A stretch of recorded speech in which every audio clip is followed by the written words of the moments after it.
Merci Seigneur. Au nom de Jésus-Christ de Nazareth. Merci Père. Amen. Alléluia. Voilà, soyez abondamment bénis. Je salue la sœur Nadia, la sœur Odette, notre sœur Bernadette, Ambroise, Angéline, Carole, Christine. Vous pouvez ouvrir vos caméras. On n'a pas toujours envie de parler. On ne sait pas qui est derrière. On veut voir les visages. D'accord. Je n'ai pas envie de parler à des fantômes. Hein. Je veux voir les gens pour de vrai. Voilà, donc voilà. La sœur Carole, la sœur Christine, le frère Élie, le frère Sylvain, la sœur Agnès, la sœur Florence, le frère Guélaté, le frère Stéphane, notre frère et papa Jean Hamon, le frère John, notre sœur et maman Marie-Joseph, notre sœur Nadine, notre sœur Nadège, notre sœur Patience, notre sœur Simon Bernadette, Simone Gueux, notre sœur Maria, le frère Stéphane et notre sœur Yapi Ange Priska. Voilà, soyez bénis. Voilà, le frère Yo Zacharie aussi. Voilà, soyez abondamment bénis. Voilà, pour votre présence. Alléluia. Voilà. Donc, je vais faire monter mes panélistes. Le frère Djedje n'est pas avec nous aujourd'hui. Ok. Il nous a dit qu'il aurait un empêchement, donc il va nous prendre en cours de route. Ok, donc notre soeur Nadia, le frère Guélaté. Ok, voilà. On va faire monter le bien-aimé. Voilà. Que le Seigneur nous bénisse abondamment. Alléluia. Voilà, soyez bénis. J'espère que ça va. Hein? Bon, on va commencer notre moment. Aujourd'hui, on ne va pas jouer de générique. On est déjà en retard d'1 minute. Alléluia. Voilà. Donc, la dernière fois, je pense que on s'était arrêté sur la question de notre frère. C'était quel frère qui avait posé la dernière? Le frère Céleste, c'est ça, non? Est-ce que le frère Céleste est là? Ok, voilà, le frère Céleste est là. Donc, c'est lui qui avait posé la question. Et puis, on avait... Voilà, la question qu'il avait posée. Frère, c'était ça, non? Romains chapitre 11, le verset 32. 32. Ok. Donc, Romains 11, 32. On va le lire ensemble.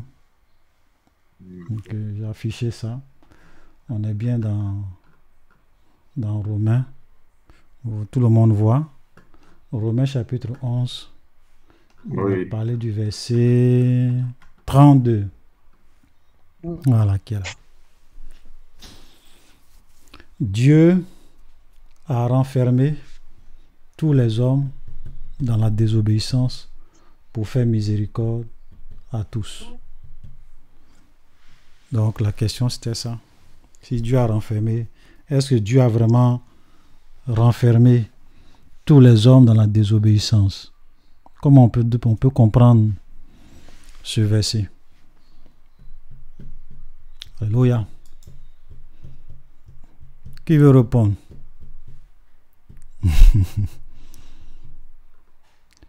Qui veut dire quelque chose? Moi, ok.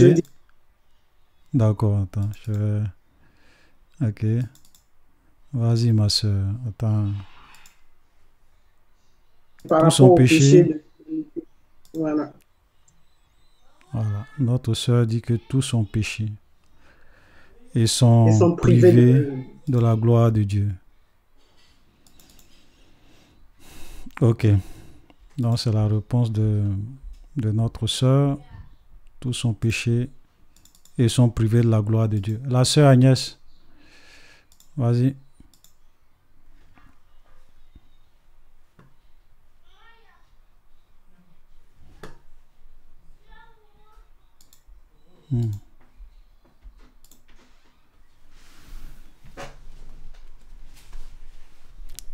Amen. Donc voici la réponse de notre sœur. Qui veut dire quelque chose aussi? La question du frère, il dit que la Bible dit Dieu a enfermé tous les hommes dans la désobéissance. Est-ce que Dieu a renfermé tous les hommes dans la désobéissance exprès? Et s'il nous a renfermés dans la désobéissance, maintenant pourquoi il nous force à la repentance, tout ça? C'est ça, non, le frère Céleste?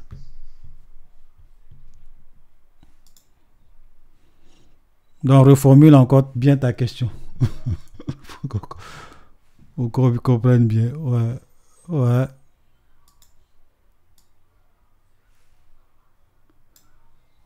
Mhm.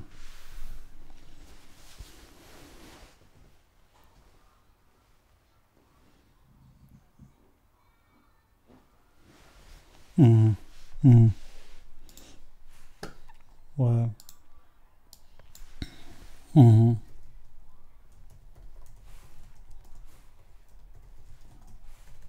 Voilà. Donc voici la préoccupation du frère. Il a bien reformulé. Et puis je vais afficher le verset qu'il a cité tout à l'heure.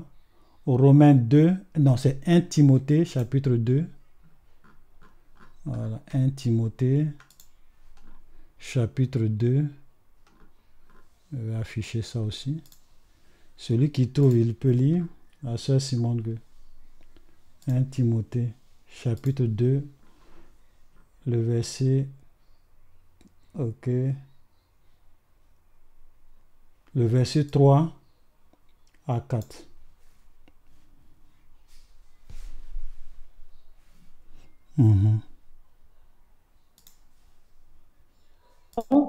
Et agréable devant Dieu, notre Sauveur, qui veut que tous les hommes soient sauvés et parviennent à la connaissance de la vérité.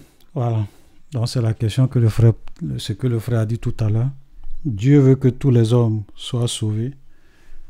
Et de l'autre côté, on dit qu'il a renfermé tous les hommes dans la désobéissance. Donc comment on peut comprendre ces deux? Comment on peut comprendre ça? Ça la question. Ça semble être un peu contradictoire, non? Je vais vous montrer encore un autre verset pour accompagner ce que notre frère a dit. Dans Romains chapitre 9, le verset 17 à 18. Car l'Écriture dit à Pharaon, j'étais suscité à dessein pour montrer en toi ma puissance, afin que mon nom soit publié par toute la terre. Verset 18. Ainsi, il fait miséricorde à qui il veut, et il endurcit qui il veut.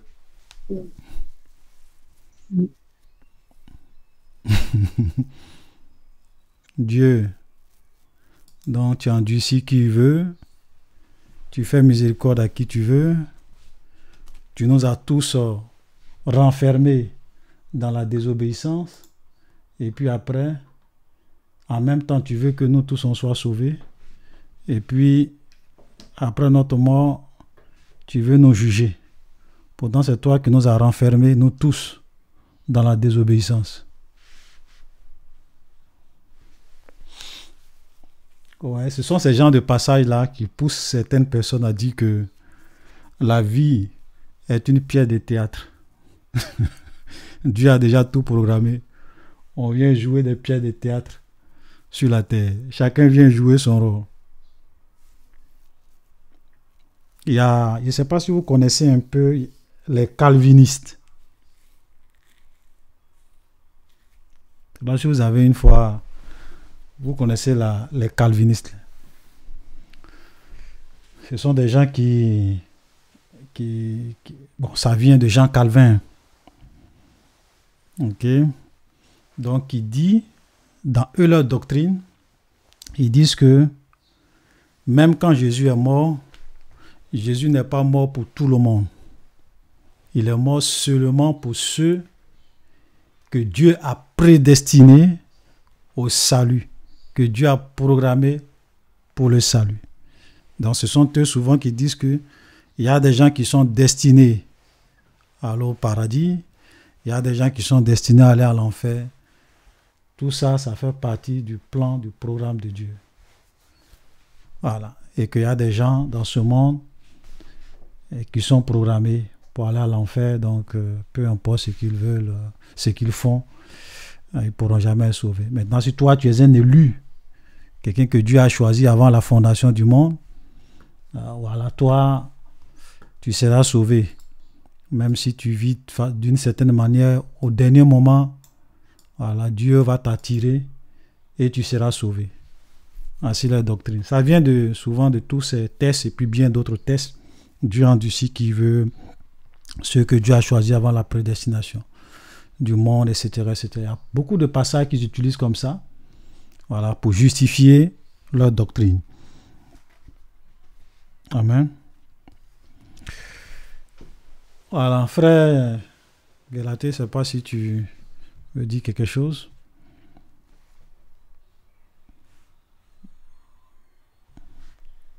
Ouais.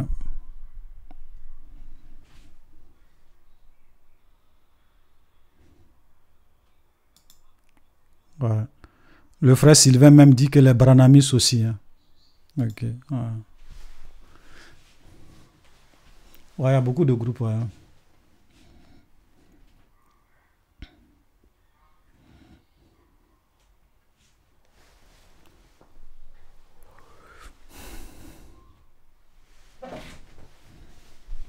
Mhm.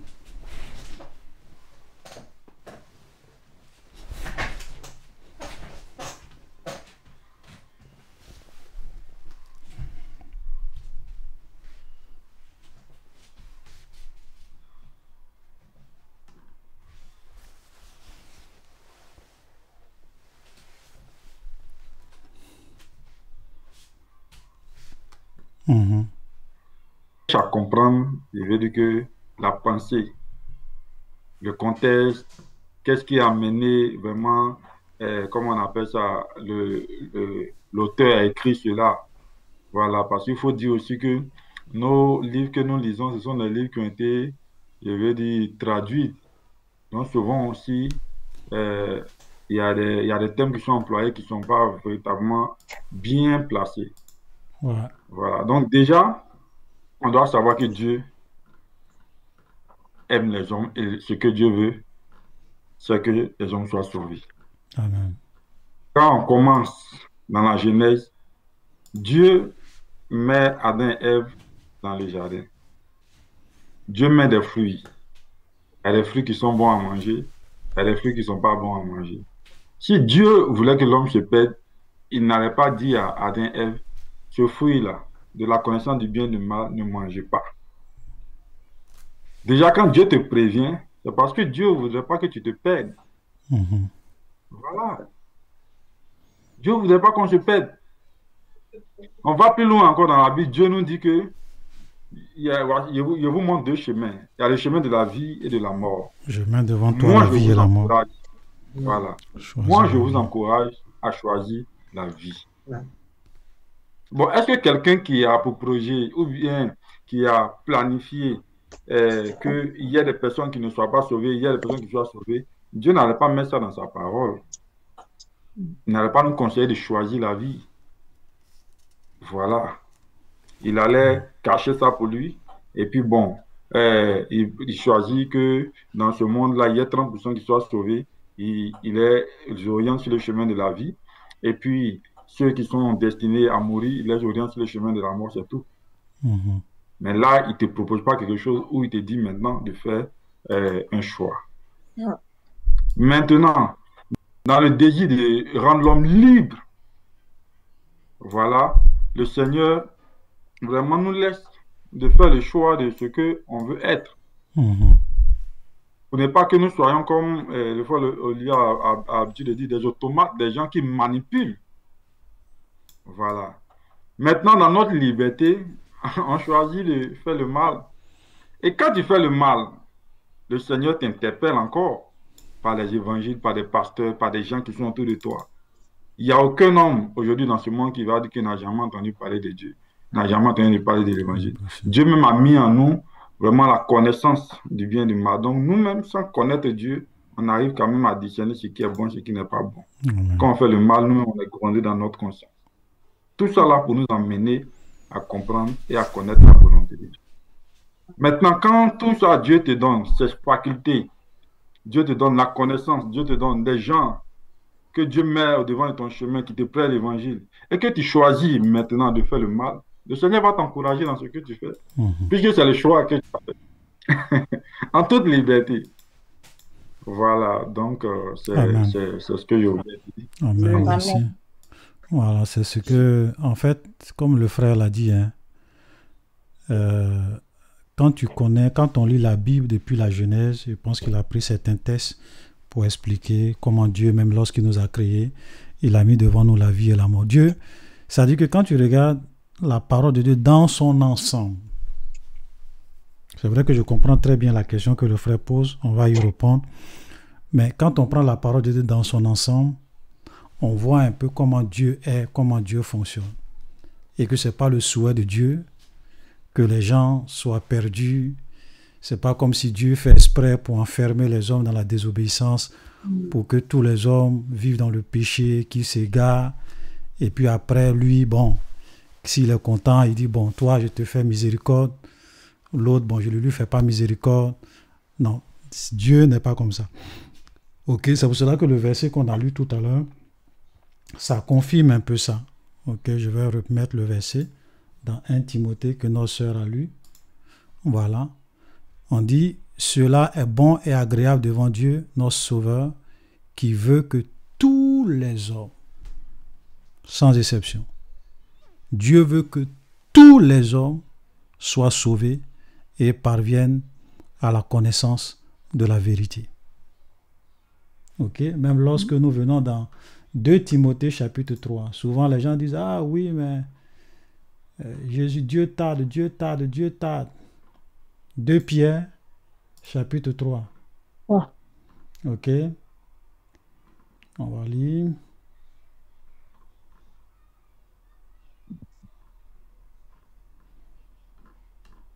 Je vais chercher le passage. Je n'ai pas choisi le bon chapitre. C'est pas le bon chapitre? 2 Pierre chapitre. Ah, Non. chapitre 3, pardon. Ok, 2 excusez-moi. Pierre chapitre 3. Voilà. Donc, ça... Regardez. Je sais pas sur quoi est-ce qu'on va, on va 3, commencer. verset 9. Voilà. 2 Pierre 3, 9. 2 Pierre 3, 9. Voilà. C'est ça. Le dit- Seigneur Mhm, ne tarde pas dans l'accomplissement de la promesse, mhm. comme quelques-uns le croient, mais il use de patience envers vous, ne voulant pas qu'aucun périsse, mais voulant que tous arrivent à la repentance. Amen. Amen. Amen. Alléluia. Parce que même au Amen, temps des amen. apôtres, si vous regardez, si vous lisez tout le chapitre, il y a des gens qui venaient dire aux apôtres, mais vous dites que Jésus va venir. Où est l'espérance? Attends, je vais même lire le passage. Regardez. On dit, je vais même commencer par du verset 1. Voilà, bien-aimés, la seconde lettre que je vous écris, dans l'une et dans l'autre, je cherche à éveiller par des avertissements votre sainte intelligence, afin que vous vous souveniez des choses annoncées d'avance par les saints prophètes et du commandement du Seigneur et Sauveur, enseigné par vos apôtres, sachant avant tout que dans les derniers jours, il viendra des moqueurs avec leur raillerie, marchant selon leur propre convoitise, disant, où est la promesse de son avènement? Car depuis que les pères sont morts, tout demeure comme dès le commencement de la création. Donc les gens se moquaient des chrétiens, disent, ah mais vous dites Jésus va venir, Jésus vient bientôt, Jésus vient bientôt. Ouais, mais depuis là, nous on est là, la promesse de son avènement c'est où? Voilà. Et comme certaines personnes enseignent, Jésus est déjà revenu. en l'an 70, lorsque le temple a été détruit, parce qu'ils vont prendre des passages dans Matthieu 24 qu'ils ne comprennent pas. Jésus dit, cette génération ne passera pas avant que tout cela n'arrive. On disait au temps des apôtres, Jésus vient bientôt. Oh, le temps est proche. L'apôtre Paul même dit que non, à cause de ça, je ne me suis pas marié, je veux que vous soyez contre moi. Donc, même les apôtres pensaient que Jésus allait venir, ils attendaient le retour de Jésus. Donc, en l'an 70, Jésus est venu. Et il a détruit Jérusalem. Donc, Jésus est déjà revenu. Donc, c'était ce que les gens disaient. Hein.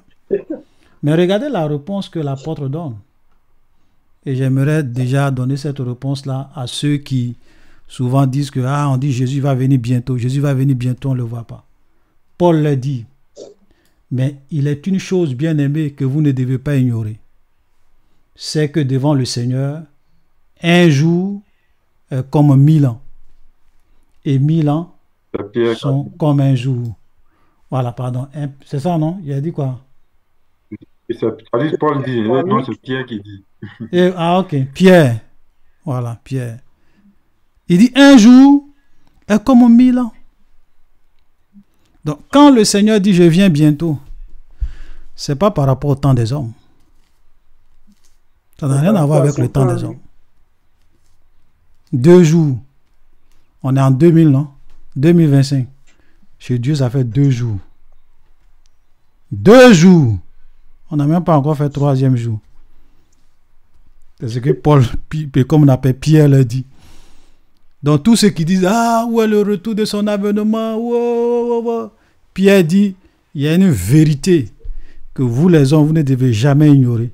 C'est que devant Dieu, là, un jour, là, pour Dieu, c'est comme 1000 ans.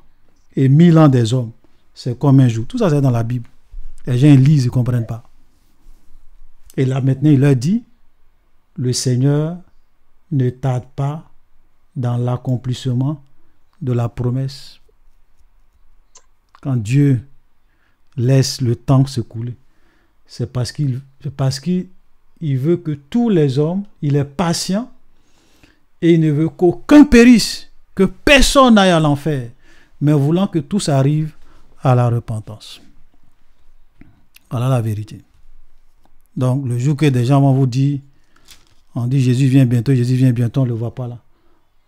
Citez-le 2 Pierre, chapitre 3, verset 8. Pierre a déjà répondu. Donc, arrêtez de nous emmerder. Jésus peut venir en 2025. Il peut venir en 2026. Il peut venir en 2030. C'est pour cela que même quand il était sur la terre, avant de monter au ciel, ses disciples lui ont posé la question, Seigneur, est-ce en ce temps-là que tu établiras le royaume d'Israël? Il leur a dit, ça ne vous regarde pas. Ce n'est pas à vous de savoir les jours et l'heure que le Père a fixés de sa propre autorité. Donc c'est normal que chaque génération de chrétiens pensait que Jésus allait venir en leur temps. Même Paul, il pensait que Jésus allait venir en son temps. Les Pierre, eux aussi, ils espéraient. Les gens, tout le monde. Oui, puisqu'il ne t'a pas dit, il dit personne ne connaît ni l'heure ni le jour. Il peut venir aujourd'hui, il peut venir demain, il peut venir dans 1000 ans, il peut venir dans 2000 ans. D'abord, même toi, même quand tu meurs là, Jésus est déjà venu pour toi. Tu attends la résurrection. Ouais, donc faites attention aux gens qui viennent mentir. La Bible dit qu'il n'y a rien de nouveau sous le soleil. Ce qui a été, c'est ce qui sera. Donc quand des gens viennent vous dire, Jésus est déjà venu. Il a dit, cette génération ne passera point avant que... On va expliquer tout ça un jour. Ils ne comprennent pas. Alléluia. Donc le Seigneur est bon. Maintenant, quand dans Romains, il dit, car Dieu a renfermé tous les hommes dans la désobéissance. La bonne traduction. Je vais vous donner une traduction. Comment on peut traduire ça? Dieu, ça c'est une traduction que j'ai vue sur Internet.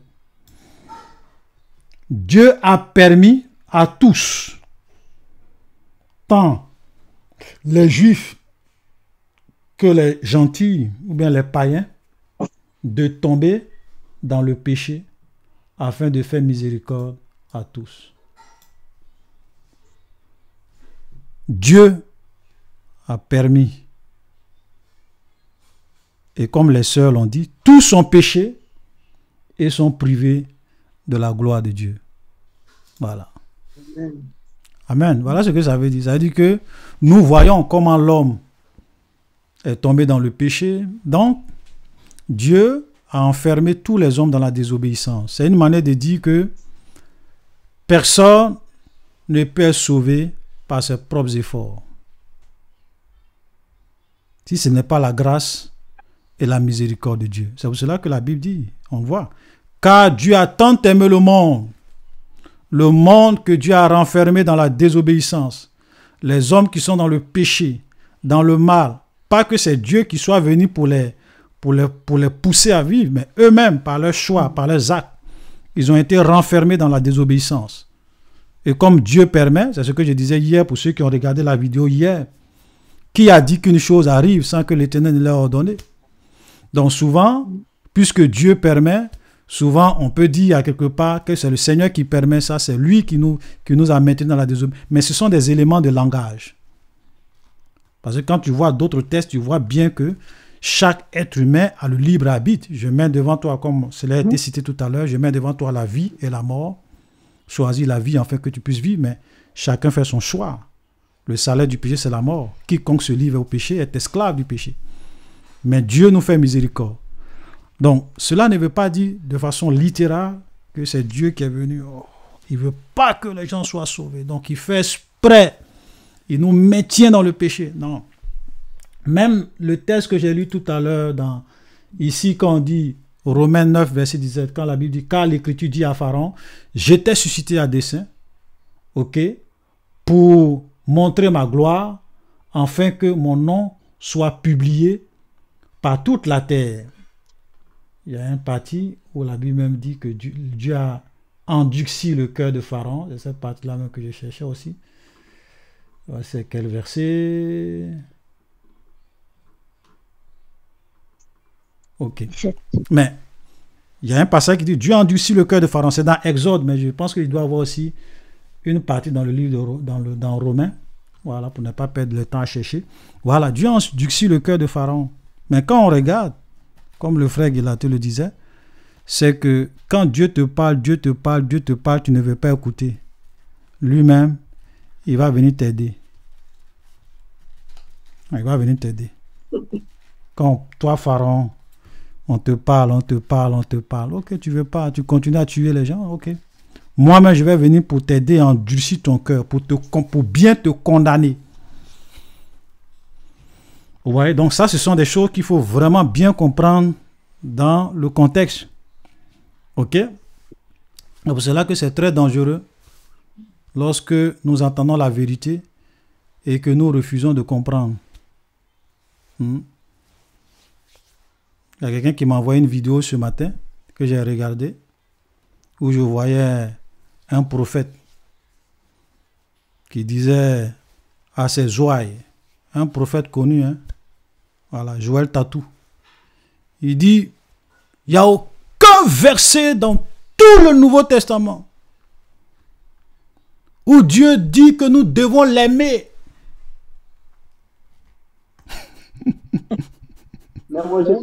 Hein? Tu as vu, attends. Excusez-moi, je vais montrer. Vous allez. C'est vrai que souvent, je vais vous montrer puis je vais vous dire ce que je pense de ça. Ça va dans le sens de. Voilà. C'est une sœur. Voilà. Et j'aimerais vous choquer et choquer la femme. Voilà. C'est ça, non? Vous voyez, non? Voilà, c'est la vidéo que la sœur m'a envoyée. On va lire juste une petite partie. Et je veux que tout le monde m'écoute et m'écoute. Je reprends. Et j'aimerais vous choquer et choquer la francophonie. Et je veux que tout le monde m'écoute et m'écoute très bien. Dans le Nouveau Testament, il n'y a aucun verset où Dieu nous demande de l'aimer. C'est un féticheur. Voilà. Donc le pasteur qui est là, verdoyant, il dit c'est un féticheur. Vrai, tu as raison, c'est un féticheur. C'est vraiment un féticheur. C'est sûr. Mais je vous pose une question. Vous pensez que... Et quand vous regardez la vidéo, il y a des gens après, même des femmes dans la salle, puisque c'est... qui se lèvent, qui acclament. Amen!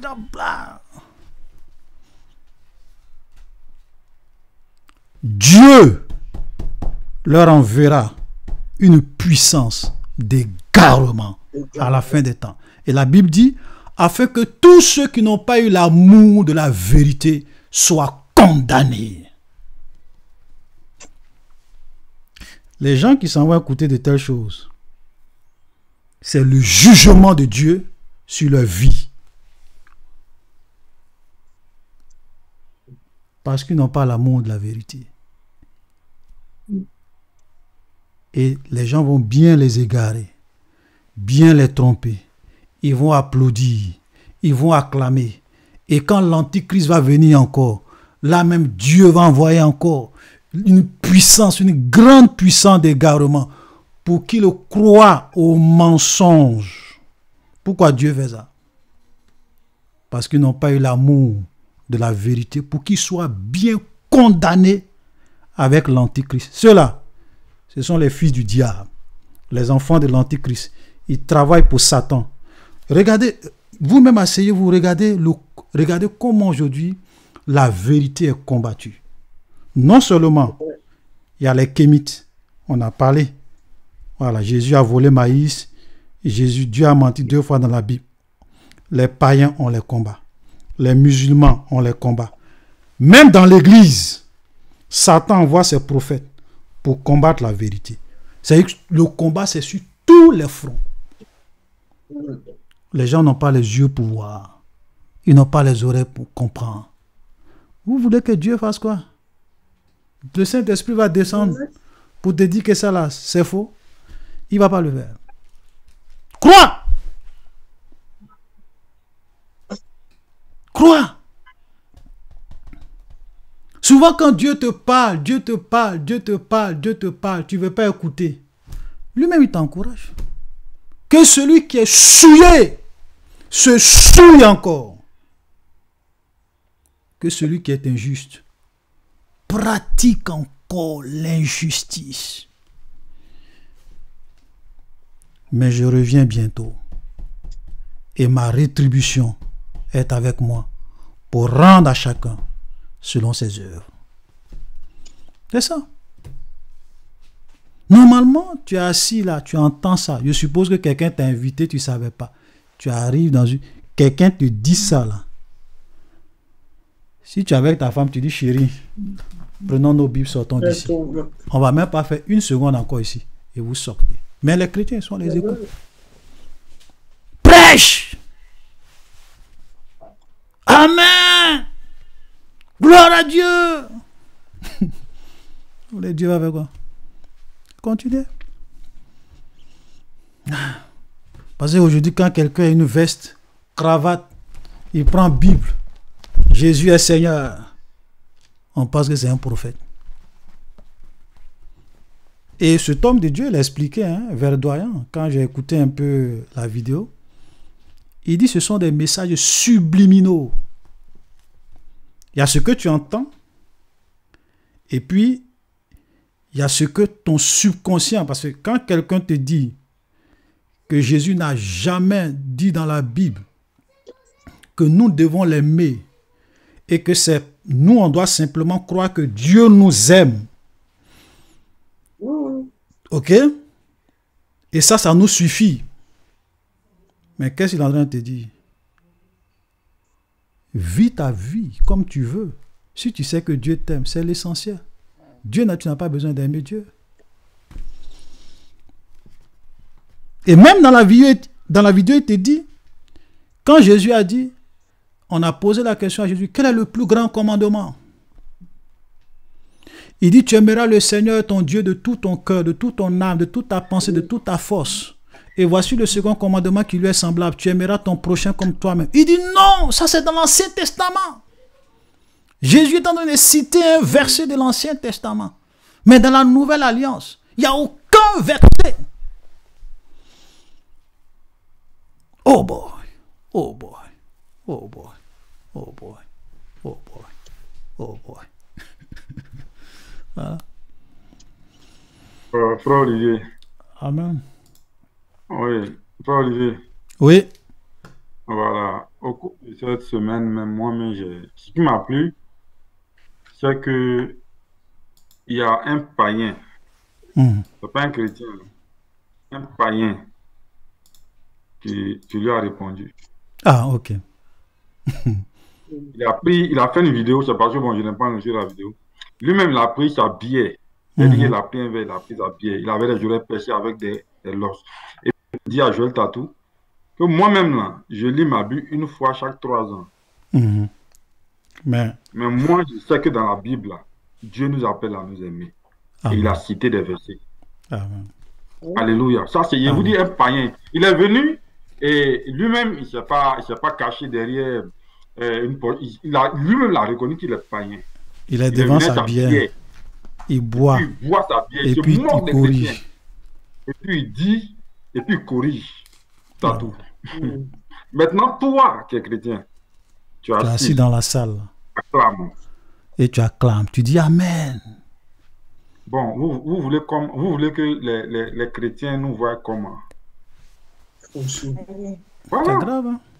Vous voulez que les chrétiens... Quand aujourd'hui on dit que l'église est l'opium du peuple, là, c'est ça?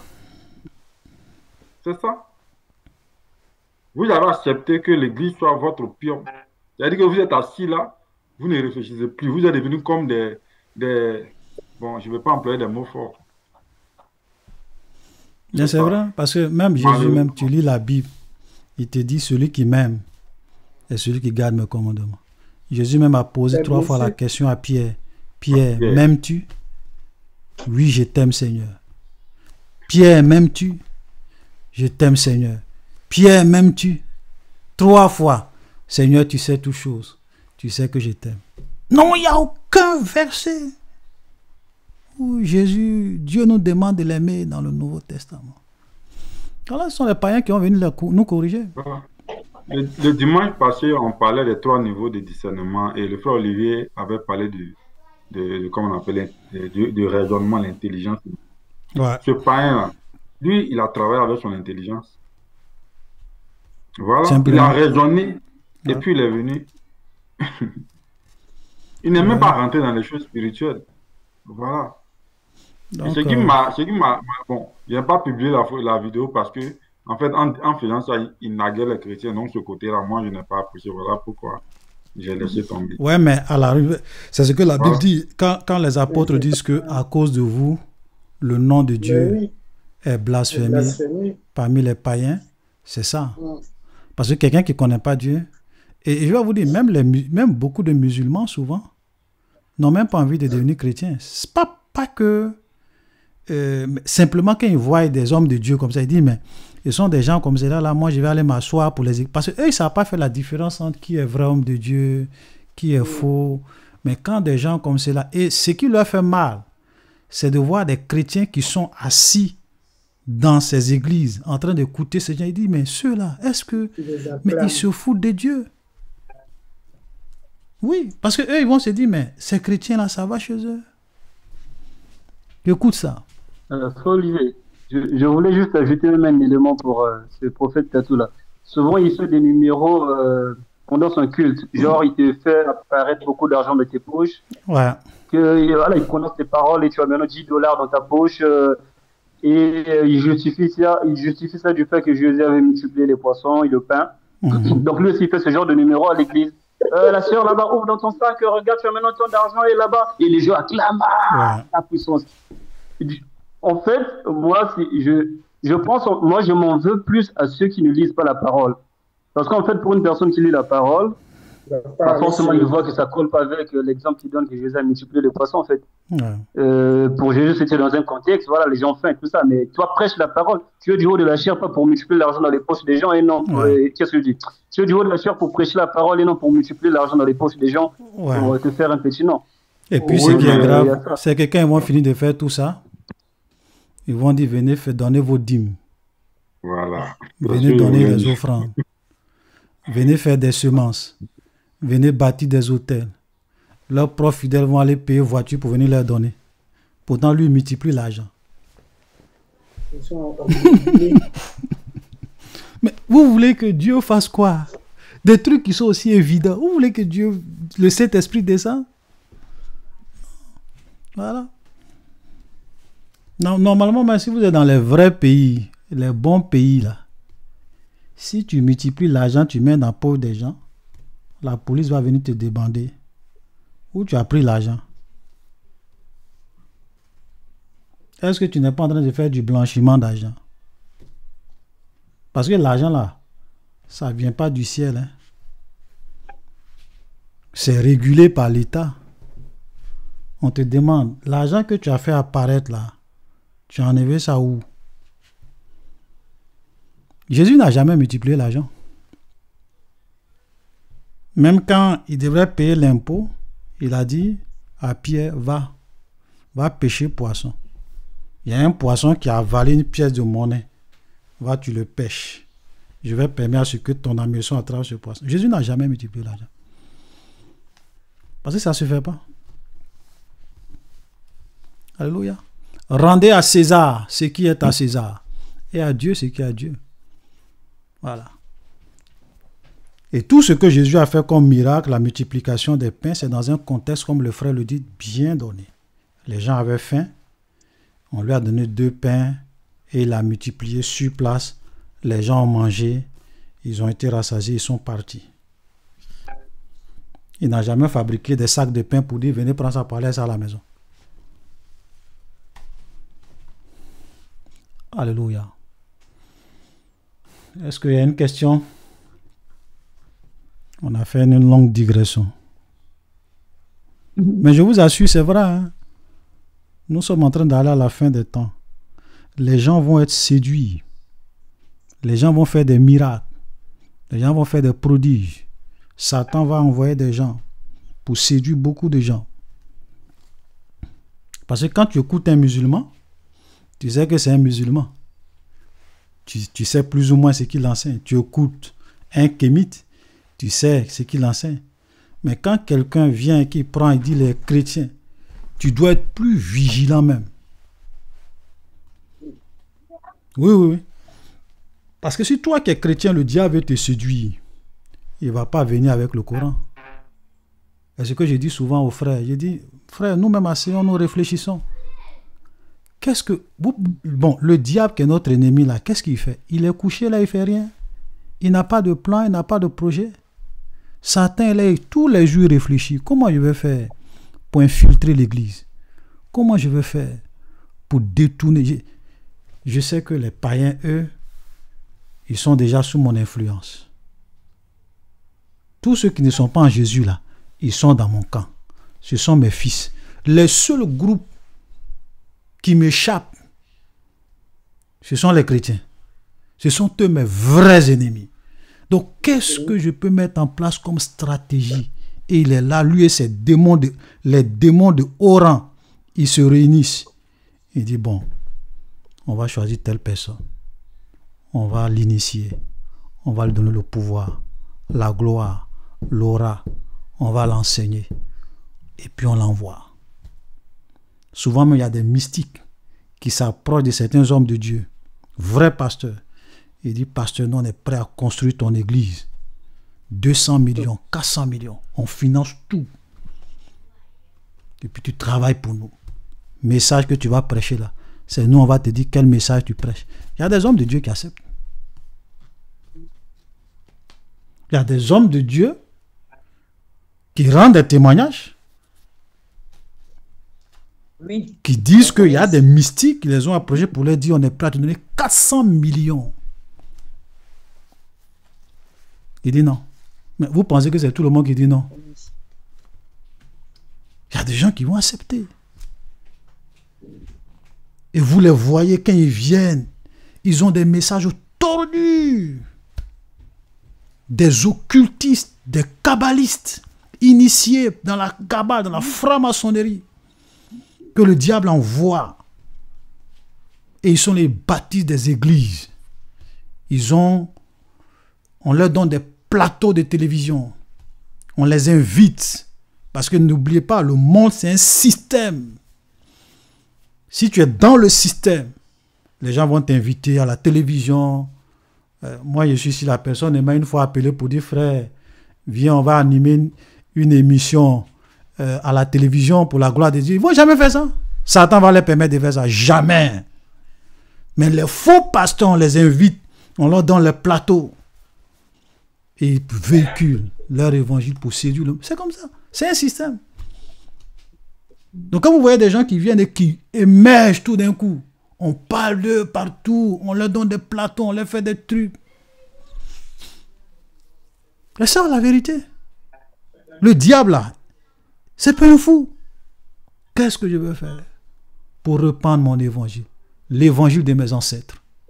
Comment je vais faire pour répandre l'évangile? La Bible est fausse, est falsifiée. Comment je vais faire pour répandre tel évangile? Et oui, on finance les gens. Voilà. C'est pour cela qu'on doit faire attention. Il n'y a pas de hasard. Tous les jours, Satan là, il ne se fatigue pas. C'est un esprit. Quand nous on dort, eux ils travaillent. Quand tu te réveilles, eux ils travaillent. Ils ne se fatiguent pas. 24 heures sur 24, Satan travaille. Les démons travaillent. Ah, maître Satan, on a vu quelqu'un. C'est quelqu'un qui parle bien, il est très intelligent. On peut l'utiliser. Voilà, ce pasteur-là, il n'a pas d'argent, il souffre. Si on lui fait la proposition, il va accepter. On va aller doucement, doucement, doucement. On finance déjà son église, on envoie notre argent, et il y a un mystique qui arrive dans l'église. Oh, pasteur, oh là là, tu n'as pas de voiture. Oh. Bon, c'est pas grave. Je te donne une Mercedes. Un mois après, ah, mais pasteur, oh, mais toi-même, oh là là, je suis allé te rendre visite la dernière fois. Oh, c'est pas normal. Pasteur, c'est pas normal. Il faut déménager. Au moins, il faut habiter une maison au moins qui est... Bon, toi, tu te dis, c'est Dieu qui fait. Tu t'en vas. Au moment où tu vas te rendre compte, ils t'ont déjà emballé. Parce que tu es habitué à un certain rythme de vie. Tu as voiture, tu as maison, tu commences à trouver de l'aisance. Quand tu commences à être à l'aise, à être habitué à ce rythme de vie, ils vont te dire, ah, pasteur, vraiment, nous, on voulait vraiment que tu nous rejoignes hein, dans la franc-maçonnerie. Dans la franc-maçonnerie. Tu vas voir, ton ministère va décoller. Tu auras tout. Voilà. Même l'argent des fidèles, c'est rien. Il faut laisser ça. Nous, on va te donner de l'argent. Mais tu vas travailler selon notre condition. Et il y a plein qui tombent dedans. Voilà. C'est la vérité, ce que je vous dis. Hein. C'est pour cela que vous allez voir des hommes de Dieu. Ils ont bien commencé. Quand tu regardes les premiers messages qu'ils prêchaient, non, il était prêché la vérité, sanctification, crainte de Dieu. Mais aujourd'hui, le message qu'ils prêchent, c'est différent. Ah, c'est le diable qui a réussi à les séduire comme ça. Ils sont nombreux aujourd'hui. Est-ce qu'il y a une question? Il nous reste 12 minutes. Le frère Fulgence. Ouais. Frère Fulgence. Yapi. Tu peux poser ta question si tu veux. Non, ce n'est pas. Shalom, shalom. Oui, shalom, vous frère m'entendez? Fulgence. Non, c'est pour accompagner un peu ce que le frère Olivier vient de dire. Actuellement, le diable est en train de travailler fort. Moi, je pense que il est mieux qu'on le recadre, les pasteurs, les hommes de Dieu. C'est eux qu'on doit recadrer parce que les kémites, ceux qui combattent la Bible, c'est normal parce que ceux qui sont dans le corps de Christ, c'est eux-mêmes qui Ils font sont les plus dangereux. de la parole de Dieu. Donc, c'est normal qu'ils disent que la parole de Dieu n'est pas, la Bible n'est pas la parole de Dieu. Donc, j'aimerais que nous devons recadrer les hommes de Dieu. S'ils sont contre la parole, nous, on va les recadrer. Parce que moi, je n'ai pas affaire au chocolat, je n'ai pas affaire au kémite. Parce que c'est normal. C'est normal parce que eux-mêmes, ils sont dans le corps de Christ. Ils font n'importe quoi. Ils disent n'importe quoi. Ils sont contre la parole de Dieu. C'est pour ça que j'aimerais que nous, on se concentre plutôt sur les faux hommes de Dieu qui donnent les faux enseignements. C'est eux qu'on doit recadrer. Voilà, c'est Ouais, eux qu'on doit parce recadrer. que C'est mon mine mot de à dire. rien, ce que tu dis, c'est pas faux. Parce que, comme je le disais là, souvent, quand tu écoutes un païen, tu peux dire, bon, lui, il ne connaît pas la parole de Dieu, ça va. Mais ceux-mêmes qui sont à l'intérieur, c'est eux-mêmes qui font beaucoup de dégâts. Voilà. Parce qu'ils viennent, comme Jésus l'a dit, ils viennent à vous en vêtements de brebis. Mais au-dedans, ce sont des loups ravisseurs. Et ce sont eux qui font vraiment des ravages. Voilà, parce qu'on se dit, ce sont les hommes de Dieu. Et une fois que tu dis c'est un homme de Dieu, tu baisses ta garde et maintenant la séduction prend le dessus. C'est grave. Donc faisons vraiment, vraiment beaucoup attention. Voilà. Et je pense qu'on va continuer dans ce sens-là, hein, parce que c'est vrai que moi, arrivé à un moment, je disais, bon, ça va, mais souvent les recadrages de temps en temps, c'est important.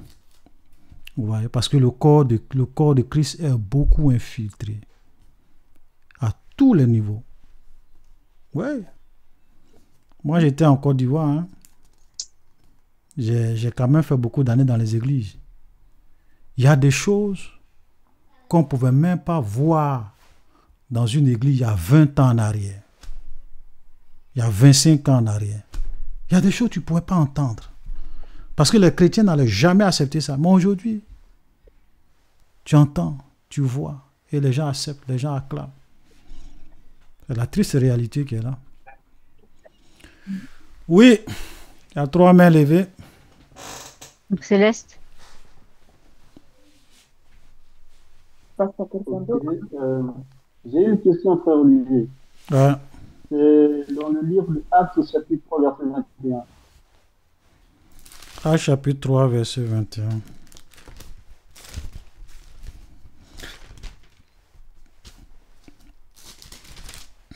Donc, la question, c'est à quel moment toute chose sera rétablie?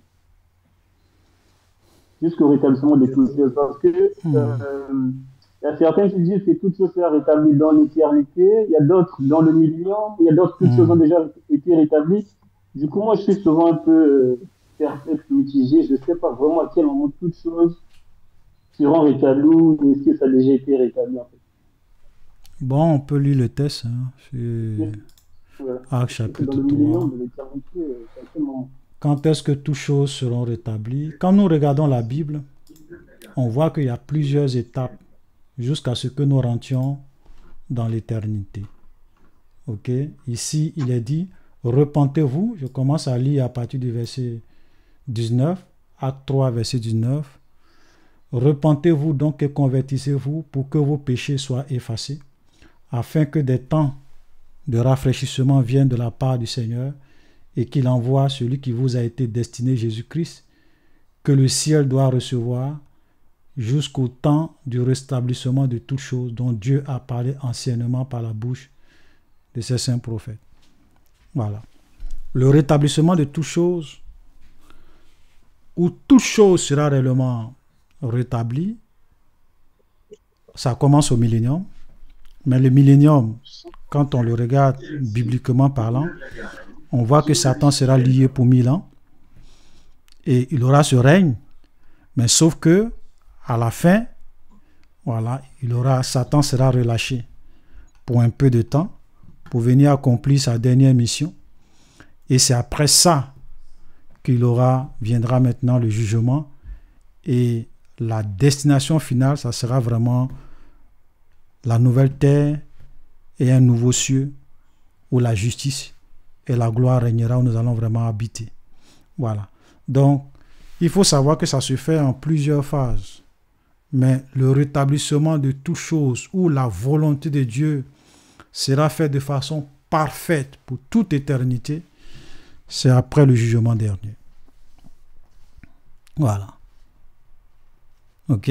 Le millénium, c'est un pas. Ça, c'est vraiment Dieu permet ça parce qu'il y a un certain nombre de prophéties qui va s'accomplir à cette époque-là. Ok? Donc Dieu fait les choses étape par étape. Voilà.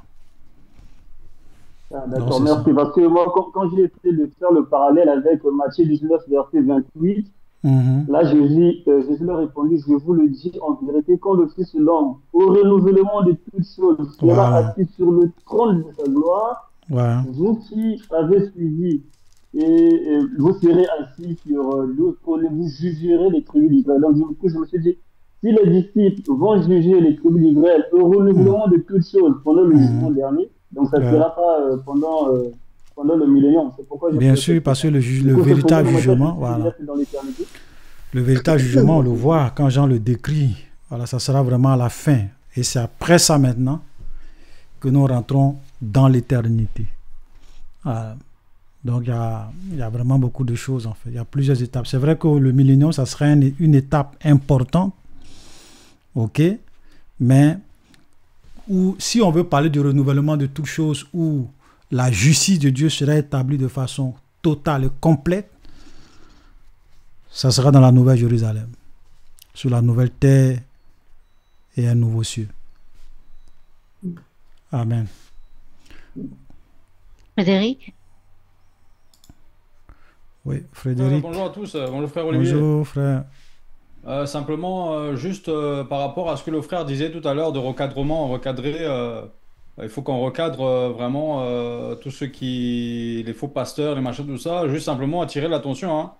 C'est qu'on peut dire ce qu'on connaît, mais après, si on ne connaît pas les profondeurs vraiment de l'écriture, il ne faut pas se lancer dedans parce qu'on peut avoir beaucoup de pièges aussi dedans, hein, que la personne peut être vraiment en face. Elle peut essayer, si on manque de foi, tout ça peut essayer de déstabiliser et puis vraiment nous ridiculiser. Donc vraiment, c'est pas donné à tout le monde, hein, donc de recadrer. Ouais, c'est vrai que moi je dis souvent aux gens, n'écoutez pas tout le monde. Il y a des gens, quand tu sais que quelqu'un est faux, faut même pas. Moi personnellement, je sais pas qu'est-ce que je gagne à aller écouter quelqu'un qui est faux. Peut-être que si je ne sais pas que tu es faux, peut-être je peux tomber sur ta vidéo une fois, deux fois. Voilà, je regarde. Et souvent quand les gens nous envoient des vidéos, bon, nous en tant que des enseignants, on écoute. Voilà. Et quand on voit que il faut qu'on répond, on répond. Et même quand on répond, on veut plus enseigner que vraiment de s'attarder sur la personne elle-même. Voilà. Parce que tu as fait une vidéo sur quelqu'un où tu as dit qu'il est faux. C'est même pas la peine. Voilà. Donc ça, c'est vrai. C'est-à-dire que souvent, prenons plus notre temps à écouter la vérité, la parole de Dieu. Maintenant, les recadrements, on le fera de temps en temps, si c'est nécessaire, pour qu'on enseigne encore. Voilà, comme on a fait avec ce monsieur. Voilà, parce qu'on est obligé souvent de répondre. Par exemple, vous voyez que dans la vidéo où les gens disent que la prière de notre Père, ça vient de l'Égypte antique. Ça, j'ai entendu ça plusieurs fois. Ah, mais quand Jésus vous a dit notre prière, notre Père qui es aux cieux, que ton nom soit sanctifié, que ton règne vienne. Mais ça, c'est une prière qui se faisait dans l'Égypte antique. Jésus n'a rien inventé. Il y a d'autres mecs qui vont vous dire, oui, mais quand Jésus il était bébé, il allait en Égypte. C'est là-bas qu'il a appris beaucoup de choses pour venir. Et donc, quand tu t'en vas, tu te rends compte que tout ça, c'est du mensonge. Voilà. Mais il y a des gens, je vais vous dire, hein, même beaucoup de gens qui disent certaines choses, ils n'ont jamais vérifié. C'est-à-dire que un monsieur, comme ce monsieur-là, est venu leur dire certaines choses, ils ont cru et ils répètent ça. Voilà. Mais eux-mêmes, tu leur demandes, bon, la prière de notre Père, bon, toi là, est-ce que tu comprends, tu es un égyptologue, tu comprends les hiéroglyphes? Tu comprends les hiéroglyphes? Tu as fait des recherches là-dessus? La prière de notre Père là, c'est où? Il ne connaît pas. Mais il va dire, ah, on dit. Voilà. Pourtant, c'est du mensonge. Oui? En fait, moi, ma question, c'est de savoir, est-ce que ces pasteurs qui prêchent le faux évangile là, sont nés de nouveau?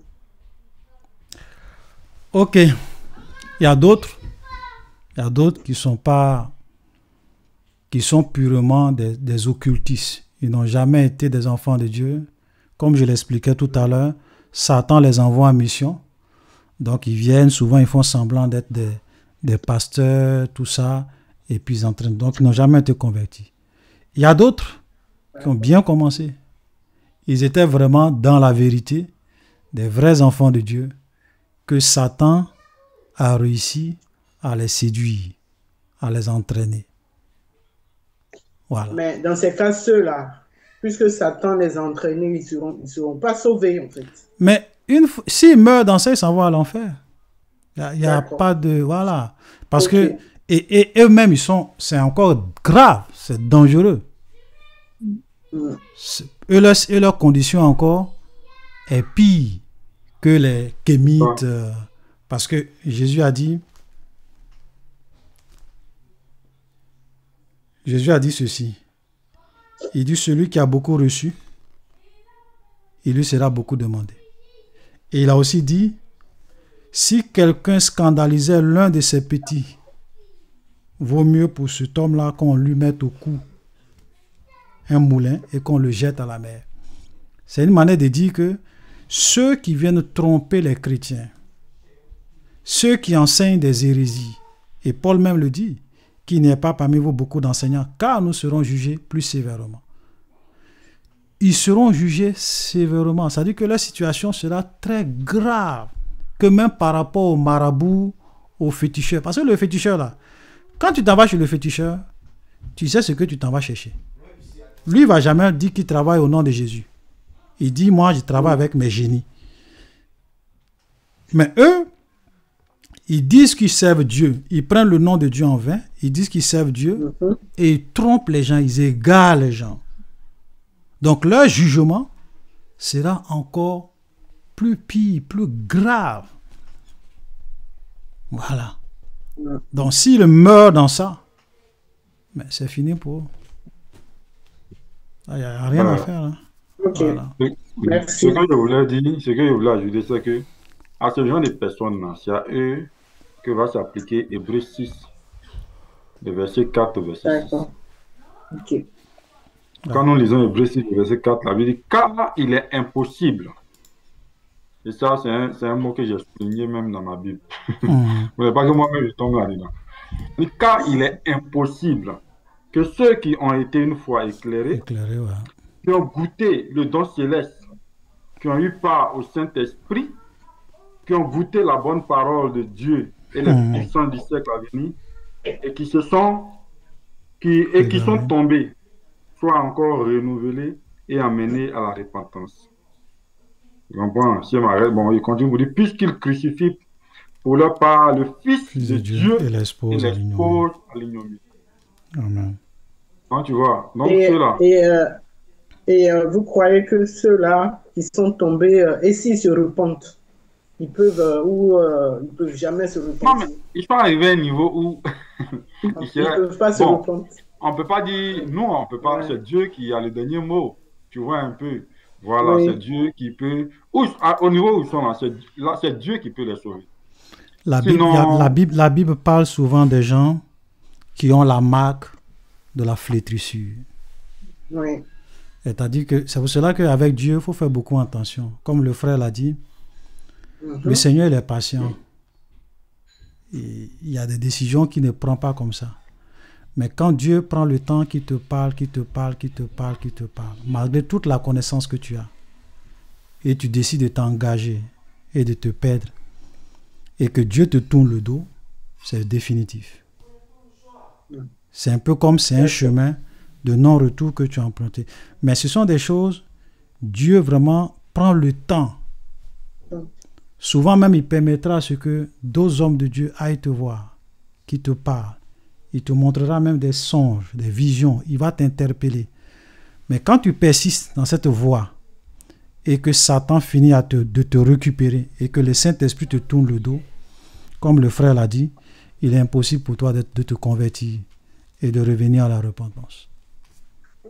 Voilà. Okay. Amen. Merci. Ouais. Merci Dernière question. Et puis, Amélie. Ouais, Amélie. Shalom. J'avais une question. En fait, quand les hommes de Dieu quand au début ils se convertissent, qu'ils sont des vrais, Mhm. tu leur donnes des dons, Ouais. de prophétie. Qu'à un moment donné, ils deviennent des faux. Pourquoi ces dons-là restent? Pourquoi le Seigneur ne leur enlève pas? Parce que avec ça, ils vont tromper des gens, je suppose. Mhm. Admettons qu'il avait des dons de guérison. Quand il était vrai, il guérissait les gens au nom de Jésus. Et maintenant, il était séduit par le diable. Il est maintenant dans la franc-maçonnerie. Et il continue à guérir les gens au nom de Dieu. Du coup, il y a encore beaucoup de gens qui viennent l'écouter malgré qu'il dit faux. Ok. Pourquoi le Seigneur a miséricorde des autres gens qui sont dans l'ignorance? Pourquoi il ne lui arrache pas ce don-là pour que les gens ne viennent plus le voir? Ok. Moi, je D'accord. pense. Donc, on va. Moi, je- Il est déjà l'heure. On va garder ce verset parce que c'est un thème qu'on aura le temps de développer. J'avais même promis ça parce que regardez ce passage que les gens aussi viennent prendre. Je vais vous montrer le passage. Excusez-moi. Romains 11, 29. Romains 11. C'est ça? C'est bien ça, ok. Romains 11. Attends, je vais afficher. On peut prendre notre Bible. Hein. Voilà, Romains 11, 29. Romains 11, 29. On lit. Voilà. Qui est là, on voit bien. Hein. Car Dieu ne se repent pas de ses dons et de son effet. Ce que tu dis là, les gens prennent souvent ce test pour confirmer ça. Ouais. Qui disent que car Dieu ne se repent pas de ses dons et de son appel. Mais les gens font une mauvaise interprétation de ce verset. C'est pas ce que ce verset-là dit. On va le lire dans ce contexte. Comme ça va prendre du temps, on va répondre à ça le dimanche prochain. Voilà. Donc on va expliquer ça et on va répondre à cette question que tu poses. D'accord. Est-ce que en réalité, lorsque quelqu'un se détourne du Seigneur, il continue toujours à manifester ses dons spirituels? Ou bien c'est une contrefaçon du diable? Moi, je pense que c'est une contrefaçon du diable. Donc on va expliquer à l'appui de certains passages bibliques. Même Jésus même dit, hein, à la fin, il y a des gens qui vont venir dire, on a chassé des démons en ton nom, on a fait des miracles, on a fait des trucs. Il dit, je ne vous ai jamais connu. Donc on va voir. Voilà. Parce qu'il y a beaucoup de choses qu'il faut comprendre par rapport à ça. Voilà. On va vraiment rentrer dans les détails pour bien expliquer. Voilà. Soyez bénis. On a terminé. Amen. Il y a une anecdote même là. Le dimanche prochain, je vais par rapport à cette affaire. Ok. Voilà, le dimanche prochain, je vais expliquer ça. Ok. Shalom, frère Olivier. Shalom à tous. Ah, shalom. Shalom, Le frère Guigui. Oui, shalom. Shalom. Le retardataire. Ouais, le retardataire. Ouais, j'ai dit au bien-aimé que tu avais dit que tu allais nous prendre en route. Et tu n'allais pas. Tu as eu un empêchement. Ouais. Ok, donc nous allons commencer notre culte. Merci pour ta présence. Je vais donner la main au frère Frédéric pour le groupe de louanges. Je vais laisser la direction à qui de droit. Voilà. Donc, nous allons commencer notre culte. Donc, vous avez la parole. Amen. Gloire à Dieu. Amen. Avant de laisser la place à la dirigeante, je vais juste passer cette musique de bienvenue pour juste vous souhaiter vraiment que nous sommes dans la maison du Seigneur et c'est une grâce encore qui nous a faite encore ce matin, cet après-midi, de nous rassembler en son nom. Amen. Soyez bienvenus.